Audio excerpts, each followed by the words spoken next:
खूप चांगला विषय, सामाजिक लोकशाही परिषद. खूप सुंदर सांगितलं आता डॉक्टर बांबोळे सरांनी की डॉक्टर बाबासाहेब आंबेडकरांच्या 25 नोव्हेंबर 1949च्या भाषणाचा उल्लेख केला. खरं म्हणजे आता हे भाषणच खरं तर देशभर गाजवण्याची गरज आहे. ह्या भाषणात बाबासाहेबांनी जे जे इशारे दिले, जे जे सांगितलं की या देशाचा लोकशाही टिकवण्यासाठी या देशाच्या नागरिकांनी आणि या देशाचं संविधान कायदा ज्यांच्या हातात आहे त्यांनी कसं वागलं पाहिजे, सत्ताधारी असतील किंवा विरोधक असतील किंवा नागरिक असतील किंवा प्रशासन व्यवस्थेतले लोक असतील, असं सुंदर मार्मिक असं विवेचन केलं. पण दुर्दैव म्हणू आपण की ते भाषण अनेकांनी वाचलंच नाही. प्रशासनातल्या लोकांनी वाचलं असेल अपवादाने, आणि प्रश्न म्हणून निर्माण झालेले आहेत. ही आपल्याला परिषदेमधनं हा संदेश द्यायचा आहे की तुम्ही बाबासाहेब वाचा, किमान संविधान वाचा. आणि सामाजिक लोकशाही म्हणजे जे तुम्ही सांगितलं स्वातंत्र्य, समता, बंधुता हे जीवन पद्धत आहे, हे बाबासाहेबांनी सांगितलं. तर हे प्रियांबल जे संविधानाची ओळख आहे, म्हणजे मला सांगायला आनंद होईल की वानखेडे सरांना माहीत असेलही कदाचित की मी काही संविधानाचा तज्ज्ञ वगैरे नाही. लोकांचा गैरसमज होतो किंवा अधिकारी एखादा उपक्रम सुरू केला म्हणजे त्याच्यातले ते सर्वज्ञ असतात वगैरे, असं काही नाही. अधिकारी अजिबात सर्वज्ञ नसतो. म्हणजे जे विचारवंत असतात ते त्याचं ॲनालिसिस ठीक करू शकतात. आम्ही एक्झिक्यूट करणारे लोक असतो. तर मी 2005 नागपूर जिल्हा परिषदला CEO असताना एक साधा उपक्रम सुरू केला. मी अनेक ठिकाणी सांगतो की शाळेच्या भिंतीवर प्रियांबल लिहा आणि रोज प्रार्थनेच्या वेळेस बोला. बिना पैशाचा कार्यक्रम 2005 नागपूर जिल्ह्यातून सुरू झाला. त्याला तुम्हाला हे सुरू करायला संविधानाचा तज्ज्ञ अभ्यासक असण्याची गरजच नाही आहे. तुमची संविधानावर निष्ठा किती आहे, तुम्हाला संविधानावर प्रेम किती आहे, तुम्हाला संविधानाचं महत्त्व किती कळतं, यावर हे कार्यक्रम आयोजित केले जातात. आज आपल्याला सामाजिक लोकशाही परिषद, तुम्ही ह्या चारही संघटना, महात्मा फुले डॉक्टर बाबासाहेब आंबेडकर विचार संवर्धन समिती, बानाई आहे, बहुजन एम्प्लॉईज फेडरेशन आहे, थेम ग्रुप आहे, हे आपली संविधानावर निष्ठा असणारी लोक आहेत. आपण संविधानावर प्रेम करतो. म्हणजे डॉक्टर बाबासाहेब आंबेडकर संविधानाचे शिल्पकार आहेत म्हणूनच नाही आहे. पण बरेचदा असं गैरसमज होतो की संविधान म्हटलं की मग ते एका विशिष्ट जातीचा असा दृष्टिकोन, म्हणून ते आपलं नाही आहे. संविधानसुद्धा आपलं नाही आहे. संविधान म्हणजे SC STचं आरक्षण. मग आपल्याला काय करायचं आहे संविधानाशी, काही देणं घेणं नाही. असा विचार करणारा, असा विचार पसरवणारा एक वर्ग मोठ्या संख्येने आहे आणि तो प्रशासनात सगळ्या व्यवस्थेमध्ये सत्ताधारी आहे आणि त्याच्यापुढे प्रश्न निर्माण झाले आहेत. तर हे आपल्याला त्या दृष्टीनं आपल्याला संविधान लोकांपर्यंत घेऊन जाण्याचे जे प्रयोग आपले आहेत, आता आपले प्रयोग कमी पडतील. तर शासनाला हे करायला भाग पाडलं पाहिजे असं माझं म्हणणं आहे. आता जसं तुम्ही मला विषय, आता हे फुले आंबेडकर संवर्धन समिती मी जसं सांगत होतो, इथे गोपाळराव देवगडे बसले आहेत, देशपांडे बसले आहेत, अनेक लोक आहेत त्यावेळचे. मला आठवते ते अलोने गुरुजी होते, पिल्लेवान होते. ह्या सगळ्या लोकांनी वानखेडे सर जवळजवळ 1991-94च्या काळात एकत्र येऊन, जसे आता ह्या 4 संघटना एकत्र आल्या किंवा इतर लोक एकत्र आले की आपल्याला 1991 हे डॉक्टर बाबासाहेब आंबेडकर यांचं शताब्दी वर्ष. या शताब्दी वर्षात चंद्रपूर सारख्या चळवळीच्या ठिकाणी, जिथे बॅरिस्टर राजाभाऊ खोब्रागडेंचं हे जन्मस्थान आहे, या ठिकाणी आपण बाबासाहेबांचं एक भवन तयार केलं पाहिजे हा विचार घेऊन एकत्र आले. आणि एवढंच नाही तर 16 ऑक्टोबर 1956 नागपूरनंतर बाबासाहेब चंद्रपूरला येऊन त्यांनी इथं दीक्षा दिली. धम्मचक्र प्रवर्तनाचा कार्यक्रम झाला. तर तो एक मोठ्या व्यापक प्रमाणामध्ये झाला पाहिजे असा हे 2 ऐतिहासिक गोष्टीचा विचार करून आणि मेहनत करून 1994ला पहिला कार्यक्रम समितीच्या वतीने केला की जवळजवळ मला वाटते गोपाळराव इथे आहेत 70,000 लोक त्या कार्यक्रमाला पहिल्या 15 आणि 16 ऑक्टोबर, हे मी तुम्हाला यासाठी सांगतो की नवीन पिढीला हा इतिहास पण समितीचा माहीत असला पाहिजे. आणि मग 1 एकर जमीन घेऊन तिथे सभागृह बांधलेला आहे. ह्या 2 गोष्टी केल्या. आणि आता जसा उल्लेख तुम्ही प्रास्ताविक करताना केला, तर 2012ला संविधान रॅली, म्हणजे पहिल्यांदा चंद्रपूर शहरामध्ये संविधान रॅली काढून जवळजवळ 10,000 लोकांचा त्यामध्ये सहभाग, आणि त्याची एक वातावरण निर्मिती खेड्यापाड्यामधले लोक, म्हणजे संविधान काय आहे हे दिसलं तरी पाहिजे की हे दिसते असं संविधान आहे. हे संविधानाचं पहिलं कव्हर पेज आहे. नंतर हे संविधानाची प्रास्ताविका ही त्याची ओळख आहे. प्रास्ताविका काय सांगते, आता आपण म्हटली आहे प्रास्ताविका, पण हा प्रास्ताविकेचा अर्थ अनेकांना अजूनही माहीत नाही, तो समजून सांगावा लागतो. नंतर त्याचे मूलभूत अधिकार आहेत, त्याचे कर्तव्य आहेत, त्याचा राज्याचे अधिकार दिलेले आहेत की तुम्ही सामाजिक, शैक्षणिक, आर्थिक विकास करा. तर हे असे कार्यक्रम, जसं आता बानाईने पुस्तिका, माझ्याकडे पण पुस्तिका आली आहे तुमची, इतकं सुंदर साध्या पद्धतीने लोकांमध्ये संविधान पोहोचवण्याचा कार्यक्रम. मी जे सांगत होतो की हे कार्यक्रम आपण करू शकतो, ती आपली जबाबदारी आहे देशाचा नागरिक म्हणून, भारताचे नागरिक. आता झालं काय की आम्ही या देशाचे नागरिक आहोत याचा विसर पडायला लागला. आम्ही या देशाचे फक्त हुकमरान आहोत. आम्हाला कसंही करून सत्ता पाहिजे. म्हणजे मग ग्रामपंचायतच्या सदस्यापासून नेत्यांची मागणी काय, मला तिकीट द्या, कोणती तिकीट द्या, त्यासाठी मी काही पण करायला तयार आहे.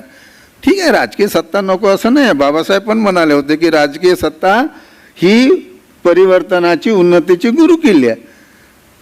आवश्यक आहे राजकीय सत्ता, पण आता त्या राजकीय सत्ता मिळाल्यानंतर त्याचा उपयोग हे सामाजिक, आर्थिक, शैक्षणिक परिवर्तनासाठी झाला पाहिजे की नाही झाला पाहिजे. आणि जर होत नसेल तर ती राजकीय सत्ता काय कामाची. आता वानखेडे सरांना माहिती आहे आता आपली राजकीय सत्ता कशी चालली. लाडली बहीण ही राजकीय सत्ता आहे, लाडला भाऊ, लाडली सून, लाडली सासू, आपले सगळे पैसे वाटप करणं आहे. कोणीतरी असं म्हणतं का, मी एक पोस्ट लिहिली होती मधल्या वेळेत की का बरं आपण नाकारत नाही की मला नको हे पैसे, हे 1500 रुपये नको आम्हाला तुमचे. अशा अनेक 80 कोटी लोकांना 5 वर्ष, आता त्याच्यापूर्वी पण प्रधानमंत्री फुकट रेशन देतो. म्हणजे काय, नको आम्हाला हे राशन. महाराष्ट्र सरकार काय, कोणता आनंदाचा शिधा, आनंदाचा शिधा कुठून देतात हे, तुमच्या आमच्या पैशाने. परंतु या देशामध्ये जे भूमिहीन आहेत त्यांना जमिनी मिळत नाही, त्यांचा आर्थिक विकास नाही, स्कॉलरशिपचे पैसे मिळत नाही. मग नागरिकाचं जे कर्तव्य आहे ते संविधानाचं जतन किंवा संवर्धन करणे म्हणजे नेमकं काय करणे. नुसतं संविधान सांगणे नाही, तर संविधानाच्या नुसार आपल्याला जगता आलं पाहिजे.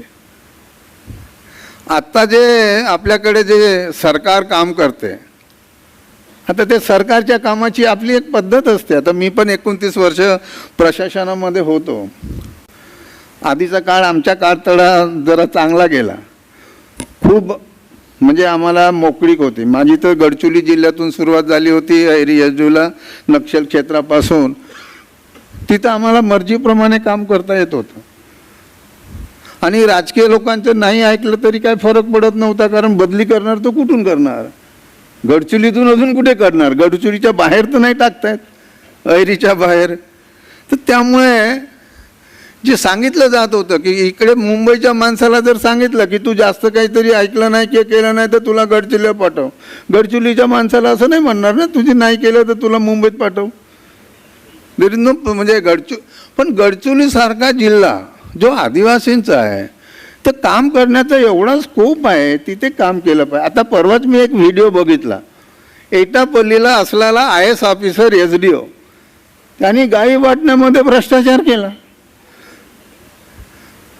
पूजा खेडकर साहेबांना माहीत आहे, त्यां IAS होण्यासाठी खोटे नाटे सर्टिफिकेट मिळवले.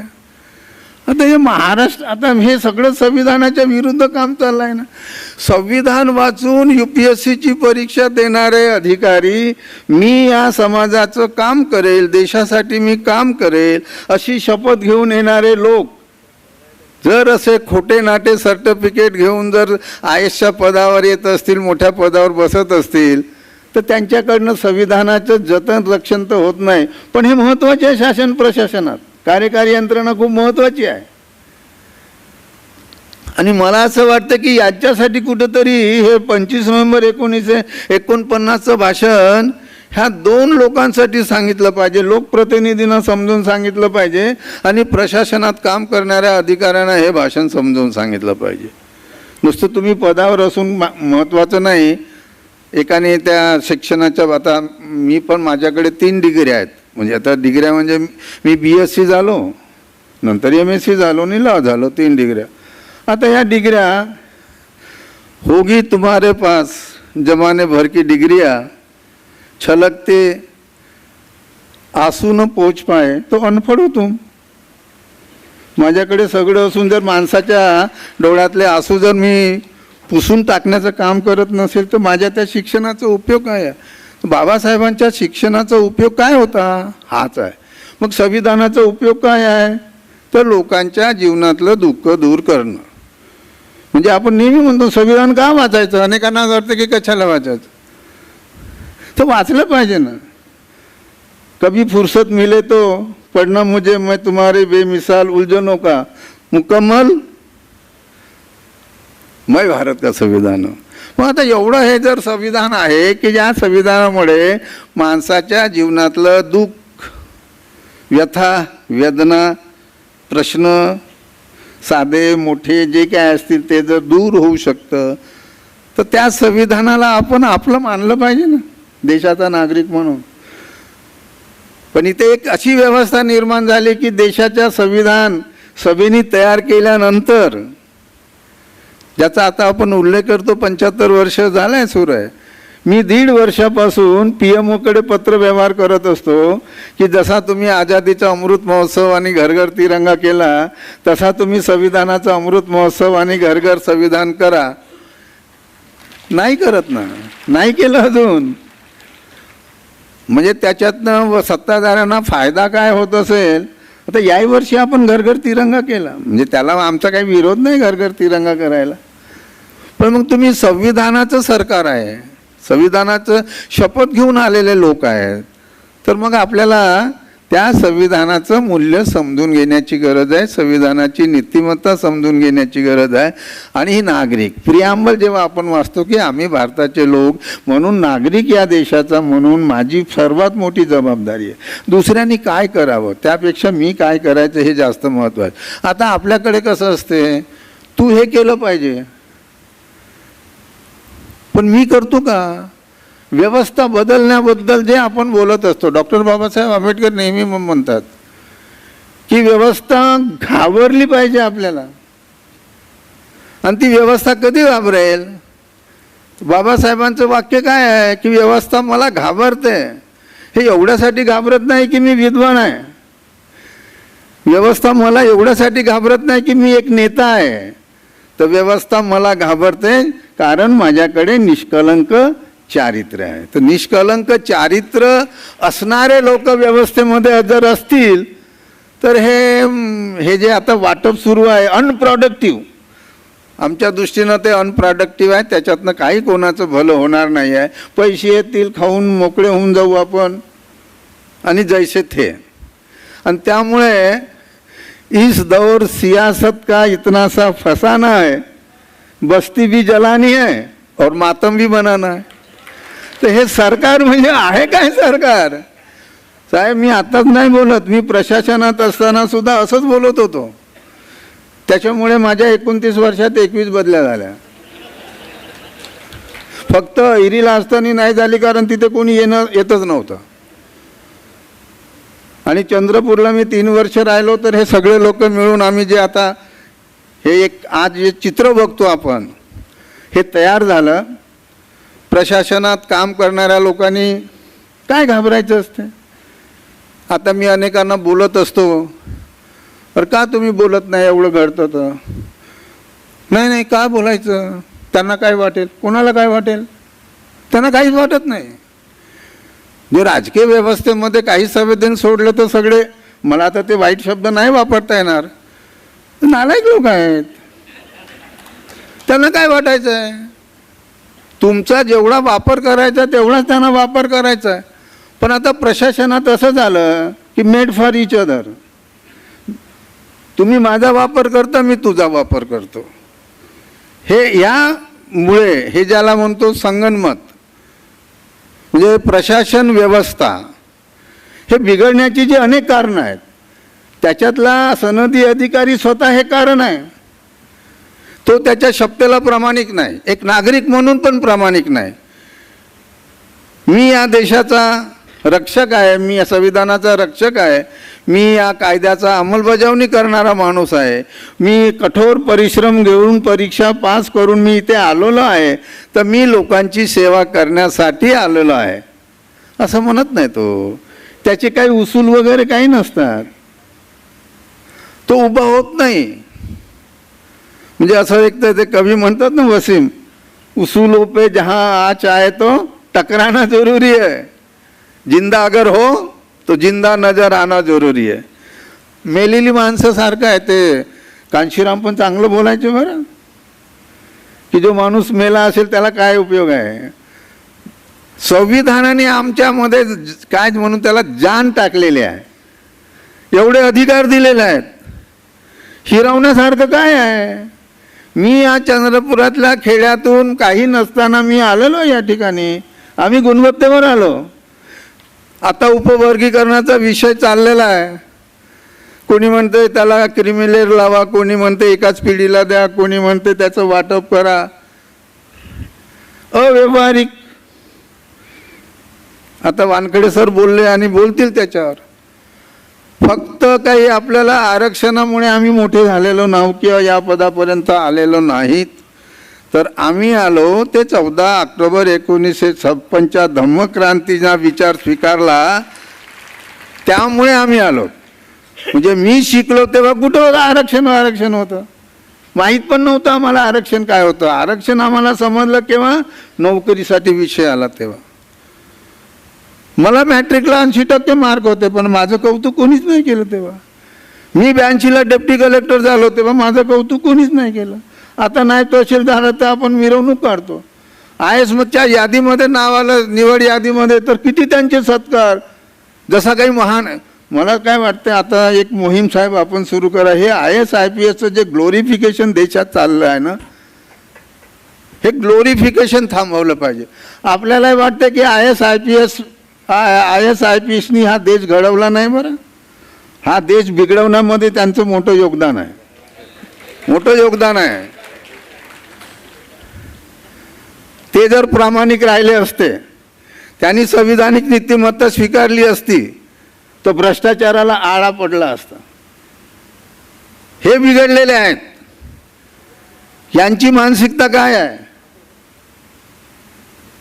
हे कोण लोक आहेत, कोणत्या विचारधारेचे आहेत, कुठून आलेले आहेत, आणि ते वर्षानुवर्ष ते सत्तेमध्ये आहेत. आणि आता 2-4 काय शेड्यूल ट्राईबचे IAS ऑफिसर दिसायला लागले, तर सुप्रीम कोर्ट म्हणतं की यांनी आरक्षण सोडून द्यावं. काय म्हणजे आता आम्हाला नाही बोलता येणार त्या पद्धतीने, पण सांगायचा मुद्दा असा आहे की बोललं पाहिजे, जे अन्यायाच्या विरुद्ध बोललं पाहिजे. आपण जो हा सामाजिक लोकशाहीचा विषय घेऊन परिषद भरवली आहे आणि लोकांपर्यंत घेऊन जात आहे विषय, तर यासोबत आपल्याला लोकांच्या प्रश्नाची सुद्धा जाण करून घेणे फार महत्त्वाचं आहे. संविधान आयसोलेशनमध्ये सांगून काही उपयोग नाही आहे. नुसतं प्रियामल वाचन सुरू आहे, समजत काहीच नाही, काय उपयोग आहे त्या प्रियामलच्या? आम्ही भारताचे लोक या शब्दाचा अर्थ लोकांना कळला पाहिजे, त्या मुलांना कळला पाहिजे, तो घरोघरी गेला पाहिजे. ते एक पहिलं पाऊल आहे आपल्याला संविधान सांगण्याचं. कारण प्रियामल हे संविधानाची ओळख आहे, फर्स्ट पेज आहे, ध्येय उद्दिष्ट त्यामध्ये आहे. संविधानाचा आत्मा म्हणजे प्रियामल आहे. आणि म्हणून प्रियांबल जे एका वाक्यात आहे सगळं ते नीटपणे सोप्या शब्दामध्ये लोकांना सांगणे आणि ती त्याची सुरुवात खरं तर घरोघरी घेऊन जायची असेल तर ते शाळेतून होणे, कॉलेजमधून होणे. आणि म्हणून आम्ही शासनाला प्रस्ताव दिला होता की तुम्ही संविधान हा विषय करिक्युलर अकॅडमिक मध्ये अभ्यासक्रमामध्ये तुम्ही अनिवार्य विषय करा. म्हणजे संविधान म्हणजे इंजिनिअरिंग शिकणाऱ्या मुलाला पण संविधान सांगता आलं पाहिजे, डॉक्टर शिकणाऱ्या मुलांना पण तुम्ही बेसिक संविधान शिकवलं पाहिजे. म्हणजे BSc असतील का ॲग्रिकल्चर असतील, प्रोफेशनल कोर्सेस असतील. म्हणजे होतं काय की पॉलिटिकल सायन्स शिकणारे जे आहेत त्यांना संविधान थोडंसं वाचतात ते पोलिटी आणि कॉन्स्टिट्यूशनमध्ये, बाकी ते काही वाचत नाही. म्हणजे मी सुद्धा BSc शिकलो, MSc शिकलो, मला नाही माहीत होतं. पण मला MPSCच्या परीक्षेला बसलो तेव्हा परीक्षापुरतं वाचलं आणि खूप वर्षानंतर मग मला याचं महत्त्व समजलं. आणि जेव्हा महत्त्व समजलं तेव्हा मात्र मी माझा अधिकार वापरला. मला अनेकांनी आतून विरोध केला होता. नागपूर जिल्हा परिषद तुम्हाला माहीत आहे, संघभूमीमध्ये एका अधिकाऱ्याने स्वतःच्या अधिकार वापरून शाळेतून प्रियांबल जिल्ह्यातल्या सगळ्या शाळेतून आणि त्याच वर्षी 2005ला आम्ही संविधान दिवस साजरा केला. आत्ताचा जो संविधान चौक आहे, खरं म्हणजे मी नितीन गडकरी साहेबांचं पण अभिनंदन करेल. ते कोणत्या पक्षाचे आहे ते महत्त्वाचं नाही आहे. आम्ही जेव्हा त्यांना सांगितलं की इथे संविधान चौक नाव द्या RBI चौकाला, तर काँग्रेसवाले काय म्हणाले, विलासराव देशमुखांचं नाव देऊ. ते आमचे एक मित्र कमिशनर होते, म्युन्सिपल कमिशनर. मी त्यांच्याकडे कधी जात नाही कार्यालयात, पण मी गेलो त्याला सांगितलं की नाही, तुला असं हे करता येणार नाही. विलासराव देशमुखला तुम्ही संपूर्ण शहराचं नाव देऊन टाका, आमचं काही म्हणणं नाही. परंतु बाबासाहेबांचा पुतळा RBI चौकाच्या समोर आहे, KP ग्राउंड आहे, बाजूला विधानमंडळ आहे, त्या चौकाला नाव हे संविधान चौक दिलं पाहिजे. आणि मग आम्ही नितीन गडकरीकडे मी स्वतः गेलो काही अधिकारी घेऊन, ते म्हटले करून देतो. त्यांनी नितीन गडकरींनी कॉर्पोरेशननी ठराव करून हा देशातलं पहिलं संविधान चौक झालेला आहे. आणि आपण जर बघितलं असेल तर तिन्ही भाषेतलं प्रियांबल, यासाठी मात्र नितीन गडकरी साहेबांचे आम्ही अभिनंदन केलं पाहिजे. दुसऱ्या कोणत्याही लोकांनी मदत केली नाही. काँग्रेस आता हातात संविधान घेऊन जाते, पण त्यांनी पण हा विषय आम्ही बोललो त्यांच्याकडे, पण त्यांना पण ते समजलं नाही असं म्हणू की काय जाऊ द्या, ती वेळ नाही आता बोलायची. परंतु जसं अण्णाभाऊ साठे म्हणतात की ही पृथ्वी शेषनागाच्या माथ्यावर नाही तर कष्टकऱ्यांच्या तळहातावर आहे, तशासारखं हा देश घडवणारे लोक कोण आहेत? कष्टकरी, कामगार, तुम्ही आम्ही, दलित, आदिवासी, हे लोक आहेत. त्यांनी देश घडवला आणि त्याचे फायदे घेणारे हे मोठे लोक आहेत, श्रीमंत. आक्सफमचा रिपोर्ट वाचला की आपल्याला लक्षात येईल काय काय चाललेलं आहे. आणि या पार्श्वभूमीवर संविधानाचा जागर खूप महत्त्वाची गोष्ट आहे. आणि तो खेड्यापाड्यात जाऊन लोकांना असं त्याला काय म्हणू आपण, संविधान कट्टासारखं कॉर्नर बैठक इलेक्शनमध्ये जशा करतात त्या करण्याची गरज आहे. महिलांचा सहभाग, तरुणांचा सहभाग यामध्ये खूप महत्त्वाचा आहे. आम्ही नागपूर जिल्ह्यामध्ये 75 शोषित वंचिताच्या वस्त्या आयडेंटिफाय केल्या. म्हणजे त्यामध्ये पारध्यांची वस्ती असेल, भटके विमुक्तांची वस्ती असेल, गोंड वस्ती असेल, मांगारोटीची वस्ती असेल, काय मुस्लिम मदारी वस्ती असेल, अशा ज्या वस्त्या आहेत नागपूर जिल्ह्यातल्या 75, म्हणजे 75 वर्ष झालं. तर आणि या 75 वस्त्याचे प्रतिनिधी करून त्यांना हळूहळू आमच्या ते प्रमोद कारभांडे सकाळमध्ये आहेत तर ते मॉनिटर करतात. तर आम्ही विचार केला की आम्ही त्यांच्या वस्तीमध्ये संविधानाचा जागर करायचा. म्हणजे त्यांचे बेसिक प्रश्न, ते राहतात त्या घराचा पट्टा मिळाला का, मालकी हक्क, त्यांना शेतीचे पट्टे मिळाले का, वन हक्क कायद्याच्या आदिवासीला, त्यांचे मुलं शाळेमध्ये जातात का, मुलं मुली जातात तर त्यांना स्कॉलरशिप मिळतो का, फायदे मिळतात का, पंतप्रधान आवास योजना, रमाई घरकुल योजना, अजून कोणती घरकुल योजना, त्याचा काही लाभ मिळाला का, ह्या ज्या गोष्टी आहेत, रेशन कार्ड, आधार कार्ड, जातीचे दाखले. मांगारोडी नागपूरची टोली आहे, रहाटे टोली, त्या लोकांना अजून जातीचे प्रमाणपत्र नाही. का नाही आहेत? तर त्यांच्याकडे दाखले नाहीत, प्रमाणपत्र मिळवण्यासाठी कागदपत्र नाही. पण ते भारताचे नागरिक आहेत ना, आणि महाराष्ट्राचे रहिवासी पण आहेत. आम्ही विभागीय आयुक्ताकडे मागच्या 2 वर्षापासून सारखा पाठपुरावा करतो, हो करू. आम्ही देवेंद्र फडणवीस मुख्यमंत्री आहेत आणि पालकमंत्री आहेत ते नागपूरचे, मी त्यांना पत्र पाठवलं अनेकदा की हो तुमच्या मतदारसंघातले हे लोक आहेत, ती टोली त्यांच्या मतदारसंघात आहे, आपण इतकंच गरिबांसाठी बोलतो पण तुम्ही योजनेचा लाभ त्यांना तेव्हाच मिळेल की तेव्हा जातीचं प्रमाणपत्र असेल, रेशन कार्ड असेल तर तुम्ही 80 कोटीमध्ये त्यांचा समावेश होईल किंवा आनंदाचा सीधा मिळणार तर नाही मिळणार, आधार कार्डच नसेल तर तुमची लाडली बहीण पण मिळणार नाही त्यांना महिलांना. पण हे जे बेसिक डॉक्युमेंट आहे तर मला असं वाटतं की आपण चंद्रपुरामध्ये जे संविधानाचा जागर लोकांमध्ये घेऊन जातो तेव्हा शिक्षणाचं प्रमाण किती आहे, मुली शिक्षक का, आरोग्याची काय सोय आहे, सरकारने काय केलं पाहिजे हे आयडेंटिफाय करून त्याचा अभ्यास करून ते सरकारकडे प्रशासनाकडे सातत्याने बोलत राहणे. सगळ्याच गोष्टी एका वेळ होणार नाही हे मला मान्य आहे, परंतु काहीच होणार नाही असं नाही आणि तो दबाव निर्माण करावा लागेल. आता तुमच्या विधानसभेच्या निवडणुकीसाठी उमेदवार तुमच्याकडे येतील तर त्यांना विचारा ना संविधान जागरसाठी तुम्ही काय करणार आहात किंवा हे प्रश्न आमच्या पुढे आलेले आहे यांच्यासाठी तुमच्याकडे काय अजेंडा आहे.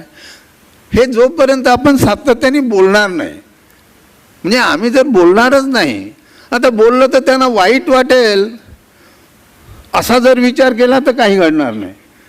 मी लिहित राहतो, मी अनेक गोष्टी लिहितो, मी सोशल मीडियावर मी पोस्ट टाकत राहतो, काही लोक वृत्तपत्र छापतात काही छापत नाही, त्यांनी छापणं पण अपेक्षित नाही आहे, पण सोशल मीडिया जिथे जायचं जातं, कोणी वाचतं कोणी नाही वाचत, पण मला एक स्वतःला समाधान असतं की नाही हा विषय मला मानला पाहिजे, माझ्या पद्धतीने बोललो पाहिजे, मी ते बोलतो. अधिकारी नाराज होतात, कशाला बोलायचं. केंद्र सरकारचं जे शेड्यूल कास्टच्या आणि शेड्यूल ट्राईबसाठी लोकसंख्येचं बजेट असते 2015-16 ते 2023-24चं जर हे 10 वर्षातली आकडेवारी जर काढली तर तुम्ही आश्चर्य वाटेल तुम्हाला, 5,54,00,000 कोटी, 5,54,000 5,54,000 करोड हे SC STचं बजेट केंद्र सरकारने ह्या 10 वर्षात नाकारलं, दिलंच नाही. कुठे आहो आपण, काय संविधान घेऊन बसलो आपण. मी दिल्लीला आता गेलो होतो तर सुनील माने होते महाराष्ट्र सदन, ते तुमचे चांगले मित्र आहेत, ते तुम्हाला भेटले पण ते मला म्हणाले की मी आलो की एकदा जाऊ आपण. मग आम्ही ते महाराष्ट्र सदनमध्ये जाऊन तिथे प्रशांत वगैरे होते ते पत्रकार, आम्ही बोललो तिथे, संसद चालू होती. 5,54,000 कोटी 10 वर्षात अनुसूचित जाती जमातीचे जे शैक्षणिक सामाजिक आर्थिक विकासासाठी जे नीती धोरणाप्रमाणे प्लॅनिंग कमिशन आताचं नीती आयोगाच्या धोरणाप्रमाणे संविधानाच्या आर्टिकल 46 प्रमाणे जे सामाजिक न्यायाचं तत्व आहे, ज्याला आपण सामाजिक लोकशाही म्हणतो ना, तर सामाजिक लोकशाही सामाजिक न्याय ते डिराईव्ह करतं आर्टिकल 46 मधून, डायरेक्टिव्ह प्रिन्सिपल ऑफ स्टेट पॉलिसीमधून. त्या सरकारमध्ये संसदेत कोणी प्रश्नच नाही विचारला. महाराष्ट्र सरकारने मागच्या 10 वर्षामध्ये 40,000 कोटी रुपये अनुसूचित जातीचे दिलेच नाही, गेले कुठे. मला वाटतं की संविधान सांगत असताना हे जे प्रॅक्टिकल गोष्टी आहेत, 40,000 कोटीमध्ये अतिमागा ज्याला म्हणतो ना तर उपवर्गीकरण, त्यांच्यासाठी विशेष सोयी करता आल्या असतात, शिक्षणाची करा, त्यांच्या स्पर्धेसाठी तयारी करा, ते कॉम्पीट करतील. नुसतं आरक्षणाचा बंटवारा करून काही लोक पुढे जाणार नाहीत. तसंही आता आरक्षण आहे कुठे, पदं आहेत कुठे. ही जे भांडणं लावण्याचं काम सरकारने सुरू केलेलं आहे आणि इकडे हे भांडणं लावून द्यायचं म्हणजे तुम्ही विकासाचे हे बजेटचे प्रश्न तुम्ही विसरून जायचं, कारण तिथे कोणी बोलणार नाही. तर असे अनेक विषय आपल्यासमोर आहेत. मला वाटतं यावर चिंतनाची गरज आहे. डेव्हलपमेंटचा ॲजेंडा हा आपल्याला सेट करावा लागेल. शैक्षणिक सामाजिक आर्थिक विकास जे माणसाच्या जगण्याचा विषय आहे. सामाजिक आर्थिक परिवर्तन झालं पाहिजे, राजकीय लोकशाही सामाजिक आर्थिक लोकशाहीत परावर्तित झाली पाहिजे. हे बाबासाहेब काय म्हणत होते, विषमता दूर होणार. तुमची सामाजिक आर्थिक लोकशाही आली तर ही जी दरी आहे, इकॉनॉमिक स्टेटस वाढेल, सोशल स्टेटस वाढेल, बराबरीमध्ये येऊ आपण. आणि त्यासाठी हे शेड्यूल कास्टचा प्लॅन आहे, स्पेशल कॉम्पोनंट प्लॅन आहे. तुम्ही चंद्रपूरच्या कलेक्टरला जाऊन विचारा की स्पेशल कॉम्पोनंट प्लॅन जो जिल्ह्याचा अनुसूचित जातीसाठी आहे, मागच्या 5 वर्षात किती पैसे आले आणि कुठे खर्च झाले आणि किती लोकांना फायदा झाला. संविधानाचं काम करणाऱ्या लोकांना या पद्धतीने विचार करावा लागेल. त्याच्यासाठी अशी टीम तयार करावी राजेश, की जाऊन कलेक्टरला आम्ही प्रश्न विचारू की सांगा. त्यांच्याकडे डॉक्युमेंट असते, इथे सोशल वेलफेअरचा ऑफिसर आहे, प्रोजेक्ट ऑफिसर आहे ट्रायबल, ते तयार करतात प्लॅन, जिल्ह्याचा प्लॅन. पालकमंत्री आहे, त्यांनी याचं उत्तर दिलं पाहिजे. आणि तो पैसा बजेटचा यांना मिळतो, तो स्टेट बजेटमधून. तर हे आणि पैसा असेल तर काम होईल. इंदिरा गांधींनी आता कसं आहे की ते काय संविधान हत्या दिवस आणला 25 जून ना, 25 जून. पण इंदिरा गांधी जेव्हा प्रधानमंत्री होत्या 1980 मध्ये, एक रेकॉर्ड आहे प्लॅनिंग कमिशनचं, त्यांनी देशातल्या सगळ्या मुख्यमंत्र्याला 1980 मध्ये पत्र लिहिलं होतं, जानेवारी 1980, की अनुसूचित जाती आणि जमाती यांचा विकास का होत नाही, तर यांना इकॉनॉमिक सपोर्ट जेवढा पाहिजे तेवढा मिळत नाही आणि तो राज्याने दिला पाहिजे, युनियन टेरिटरीने दिला पाहिजे, तो केंद्राच्या प्रत्येक विभागाने दिला पाहिजे.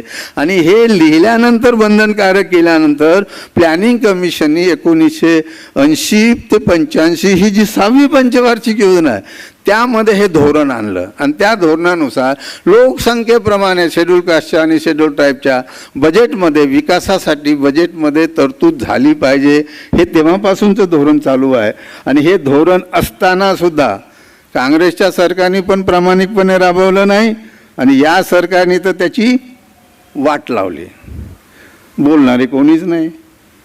पार्लमेंटमध्ये जी लोक बसतात त्यांचं काम आहे नाही बोलायचं, आणि ते बोलत नसतील तर आपलं काम आहे बोलायचं. तर सामाजिक लोकशाही परिषदेच्या माध्यमातून बजेटचे विषय आहे, शिष्यवृत्तीचे विषय आहे.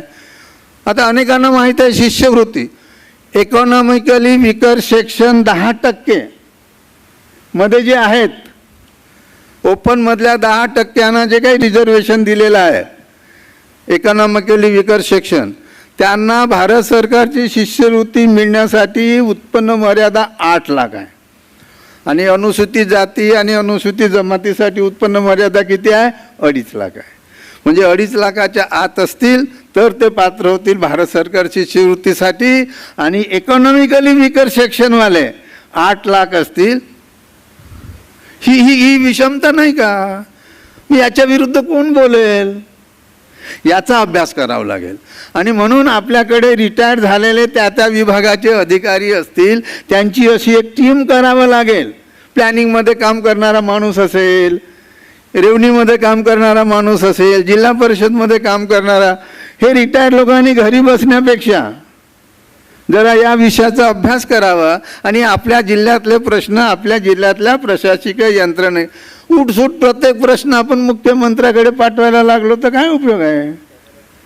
तो मुख्यमंत्र्याकडे शेवटी आहे. आपली सवय कशी झाली, आपण मुख्यमंत्र्यापासून सुरुवात करतो ना, प्रत आपण तहसीलदारापर्यंत पाठवतो ना. ते तहसीलदार वाचत ना मुख्यमंत्री वाचत. कलेक्टर जो शासनाचा प्रतिनिधी आहे, त्या कलेक्टरला शोषित वंचित समाजाच्या घटकांनी अस्वस्थ केलं पाहिजे.